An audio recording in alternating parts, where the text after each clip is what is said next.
Power Grid લાઇનના વિરોધમાં ભરૂચ જિલ્લાના 6 તાલુકાના અસરગ્રસ્ત ખેડૂતોએ ટ્રેક્ટર રેલી યોજી। રેલીને અંકલેશ્વર, ભરૂચ, આમોદ, વાગરા વચ્ચે અટકાવવામાં આવતા ભારે સંઘર્ષના દ્રશ્યો જોવા મળ્યા હતા।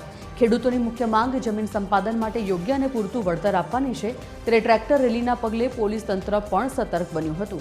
ખેડૂતો કલેક્ટરને રજૂઆત કરવા જઈ રહ્યા હતા ત્યારે પોલીસે રેલીને અટકાવતા ખેડૂતોમાં રોષ ફાટી નીકળ્યો હતો। ખેડૂતો રસ્તા પર બેસી જતા અંકલેશ્વર ભરૂચ રોડ પર ચક્કાજામની સ્થિતિ સર્જાઈ હતી, ત્યારે વિરોધના પગલે અંકલેશ્વર ભરૂચ રોડ પર વાહનોની લાંબી કતારો પણ જોવા મળી। આ દરમિયાન પોલીસ અને ખેડૂત વચ્ચે ઘર્ષણના પણ દ્રશ્યો સર્જાયા હતા।